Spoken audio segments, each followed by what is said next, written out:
Megastar చిరంజీవికి లవర్గా, భార్యగా, అక్కగా, అమ్మగా నటించిన ఏకైక హీరోయిన్ అలనాటి అందాల తార సుజాత.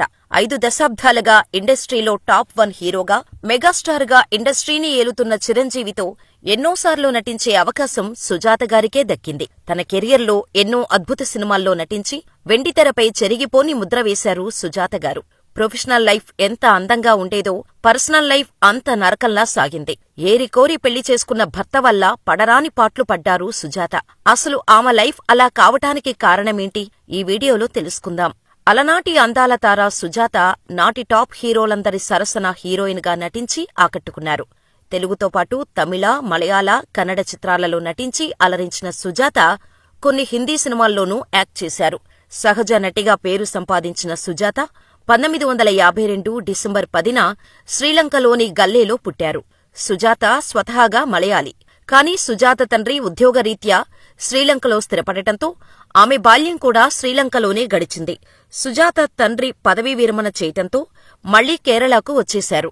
సుజాత గారికి 3 అన్నలు, 3 తమ్ముళ్లు, 1 చెల్లెలు ఉంది. ఇక సుజాత గారు చిన్నప్పటి నుంచే చాలా అందంగా ఉండటంతో ఇంటికి వచ్చిన ప్రతి ఒక్కరూ హీరోయిన్లా ఉంది, సినిమాల్లో ట్రై చేయొచ్చు కదా అని చెప్పేవారు. తాను ఇంకా చిన్నపిల్ల, లోకమేంటో ఇంకా తెలీదు, ముందు చదువుకోవాలి, ఆ తర్వాత చూద్దామంటూ సుజాత గారి తల్లిదండ్రులు సమాధానమిచ్చేవారు. ఇక సుజాత గారి సినీ కెరియర్ చాలా గమ్మత్తుగా జరిగింది. ఎప్పుడూ చలాకీగా అందర్నీ కలుపుకొనిపోయే మనస్తత్వం ఉన్న సుజాత తమ చుట్టుపక్కల వాళ్లతో కూడా చాలా చనువుగా, ఇంట్లోని వారిలాగానే ట్రీట్ చేసేది. ఆ పరిచయంతోనే సుజాత పక్కింటాయన అప్పట్లో సినిమా మాసియా అనే మలయాళ పత్రికకు ఈమె ఫోటో పంపించారు. ఆ ఫోటో చూసిన చాలామంది తమ నాటకాల్లో నటించేందుకు అవకాశమిచ్చారు. వచ్చిన ఆఫర్ వదులుకోవద్దు. ఎంతోమంది ఇటువంటి అవకాశాల కోసం ఎదురుచూస్తారు. కాని నిన్ను వెతుక్కుంటూ అవకాశాలు వస్తున్నాయి, యాక్ట్ చెయ్యి, నీ వెంట నేనున్నా అంటూ అన్నయ్య ఇచ్చిన సపోర్టుతో నాటకాల్లో నటించటం మొదలుపెట్టింది సుజాత. అలా నాటకాల్లో బిజీగా లైఫ్ ను గడపటం మొదలుపెట్టారు సుజాత. ఈ క్రమంలోనే ఆమె నటనను చూసిన అప్పటి ఫేమస్ మేకప్ మ్యాన్ జోష్ ప్రకాష్ గారు తన పోలీస్ స్టేషన్ అనే నాటకంలో ఛాన్స్ ఇచ్చారు. ఈ నాటికతో ఒక్కసారిగా లైమ్ లైట్లోకి వచ్చేశారు సుజాత గారు. ఇక సినీ ప్రొడ్యూసర్స్ సుజాత ఇంటి ముందు లైన్లు కట్టారు. సినిమాల్లోకి వెళ్లటానికి మొదట తండ్రి ఇష్టపడకపోయినా ఇంటి వరకు వచ్చిన అవకాశాలను వద్దనకూడదని ఓకే చెప్పారు. అలా మొదటిగా 14 ఏళ్ల వయసులోనే తపస్వని చిత్రంతో ప్రేక్షకుల ముందుకు వచ్చారు సుజాత. ఆ తర్వాత వరుసపెట్టి మలయాళ సినిమాల్లో ఆఫర్స్ వచ్చాయి. ఈ క్రమంలోనే స్టార్ డైరెక్టర్ కె. బాల్చందర్ దృష్టిని సుజాత ఆకర్షించారు. బాల్చందర్ తెరకెక్కించిన అవర్ ఓరు తోడర్ కథయిలో ప్రధాన పాత్ర పోషించారామె. సుజాత నటించిన తొలి తమిళ చిత్రం ఇదే. ఈ సినిమా ఘన విజయం సాధించింది. ఇదే తెలుగులో అంతులేని కథగా రూపొందింది. ఆ తర్వాత బాల్చందర్ డైరెక్ట్ చేసిన అవర్గల్ మూవీ కూడా సుజాతకు నటిగా మంచి పేరు సంపాదించి పెట్టింది.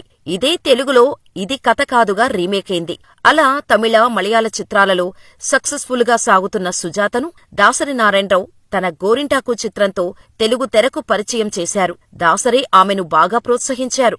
ఆయన దర్శకత్వంలో రూపొందిన 7 మేడలో ఏఎన్నార్ సరసన, సర్కస్ రాముడులో ఎన్టీఆర్ కు జోడీగా సుజాత నటించేలా చేశారు.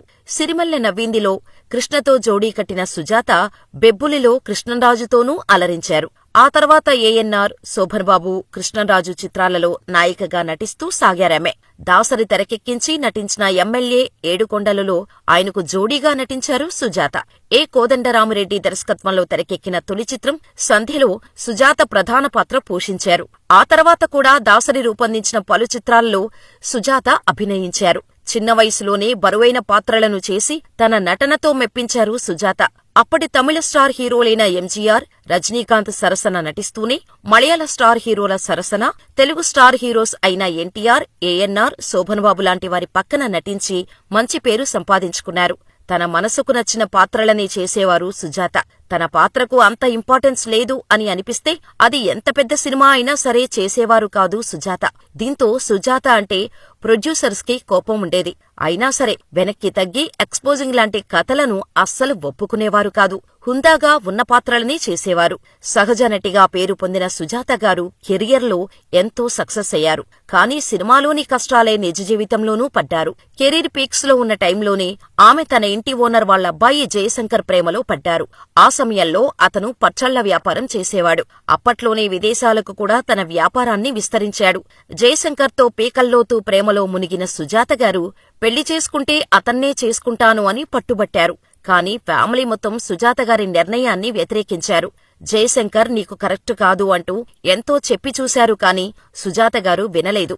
ఇంట్లో పెద్దలకు నచ్చకపోయినా జయశంకర్ని ప్రేమ పెళ్లి చేసుకున్నారు. పెళ్లి తర్వాత సుజాత గారు అమెరికా వెళ్లిపోయారు. కాని అక్కడి సంప్రదాయాలు ఆమెకు ఏమాత్రం నచ్చలేదు. ఇదిలా ఉండగా ఆమె ప్రెగ్నెంట్ అయింది. పుట్టింట్లోనే కాన్పు చేసుకోవాలని అనుకున్నారు సుజాత గారు. అలా కాన్పు కోసం భారతదేశానికి వచ్చి మళ్లీ అమెరికాకు వెళ్లలేదు. అయితే బాల్చందర్ గారి, దాసరి గారి సినిమాలలో ఎక్కువగా నటించడమే కాకుండా వాళ్ల దగ్గర ఉన్న చనువు కొద్దీ వాళ్ల ఇళ్లలో జరిగే ఫంక్షన్లకు కూడా వెళుతూ ఉండేవారట సుజాత. అప్పటికే ఎక్కువ సినిమాలు ఈ ఇద్దరి దర్శకులతో చేయటం, వారి మధ్య ఏదో నడుస్తుంది అన్న పుకార్లు షికార్లు చేయటం మొదలుపెట్టాయి. దీంతో సుజాత గారి భర్త జయశంకర్ కూడా అనుమానించటం మొదలుపెట్టారు. నీకు వాళ్ళిద్దరితో ఎటువంటి సంబంధం ఉంది? ఇంకా ఎంతమందితో ఇలాంటి సంబంధాలు నడుపుతున్నావు? అంటూ చాలా దారుణమైన పదాలతో ఆమెను హింసించటం మొదలుపెట్టారు. ఈ క్రమంలోనే జయశంకర్ పచ్చళ్ల బిజినెస్ అంతగా సాగకపోవటంతో బిజినెస్ ను క్లోజ్ చేసేసి ఇండియాకు వచ్చేసి పూర్తిగా భార్య సంపాదన మీదే ఆధారపడిపోయాడు. ఇక అప్పటినుంచి సుజాత గారి కష్టాలు మరింత పెరిగిపోయాయి. ఏ పని చేయకుండా ఇంట్లోనే ఉంటూ తాగి తందనాలు ఆడేవారు జయశంకర్. అక్కడితో ఆగకుండా ఫుల్గా తాగేసి సుజాత గారి షూటింగ్ సెట్స్ కి వెళ్లి నానా రభస చేసేవాడు. భర్త చేసే పనులతో సుజాత గారు నవ్వులపాలయ్యారు. అయినా సరే ఆమె నటన కారణంగా ప్రొడ్యూసర్స్, డైరెక్టర్స్ ఆమెకు ఛాన్స్లివ్వటానికి ఇంటికి వెళ్తే వారిపైనా తిరిగిబడేవాడు. ఒకవేళ డైరెక్టర్స్ ఇంటికి వచ్చినప్పుడు జయశంకర్ నార్మల్గా ఉంటే వారితో కూర్చొని మాట్లాడి చిత్రమైన కండిషన్స్ పెట్టి సుజాత గారి ఛాన్స్లన్నీ పోగొట్టేవారు. ఇది చాలదన్నట్టు కెరీర్ స్టార్టింగులో సుజాత గారు యాక్ట్ చేసిన సినిమాలను క్యాసెట్లు పెట్టుకుని చూసి, ఆ సినిమాలో ఎందుకలా నటించావ్? ఆ హీరోకి నీకు మధ్య ఏం జరిగింది? ఇన్ని ఛాన్సులు నువ్వు ఏమీ ఇవ్వకుండానే వచ్చాయా? అంటూ అనుమానపు మాటలతో హింసించేవారు. సెట్స్ లో ఉన్నప్పుడు సుజాత గారు ఎవరితోనైనా మాట్లాడుతూ కనిపిస్తే ఇంటికి వెళ్లాక గొడ్డును బాదినట్టు బాదేవారు. ఈ కష్టాలన్నీ దిగమింగుకుని భర్తతో కలిసే ఉన్నారు సుజాత గారు. భర్తతో ఎన్ని గొడవలు ఉన్నా పిల్లల చదువుల విషయంలో ఆమె నిర్లక్ష్యం చేయలేదు. కుమారుడు సాజిద్ సాఫ్ట్వేర్ రంగంలో, కూతురు దివ్య డాక్టర్గా స్థిరపడ్డారు. అయితే భర్తకు ఆమెపై ఉన్న అనుమానం రోజురోజుకు పెరుగుతూ రావటం వల్ల చాలా సినిమా అవకాశాలను సైతం వదులుకుంది. తర్వాత ఆమె ఆరోగ్యం దెబ్బతిన్నది. సడన్ గా ఓ రోజు కళ్లు తిరిగి పడిపోతే ఆస్పత్రికి తీసుకువెళ్లగా 2 కిడ్నీలు దెబ్బతిన్నాయని డాక్టర్లు చెప్పారు. మంచి గుర్తింపుతో పాటు సినిమా అవకాశాలు భారీగా వస్తున్న సమయంలో మంచాన పడ్డారు సుజాత. అలా 2011 ఏప్రిల్ 6న చెన్నైలో గుండెపోటుతో ఆమె తుది శ్వాస విడిచారు. అలా ఆమె ప్రేమించి పెళ్లి చేసుకున్న వ్యక్తితో కన్నీటితోనే కాపురం చేసింది.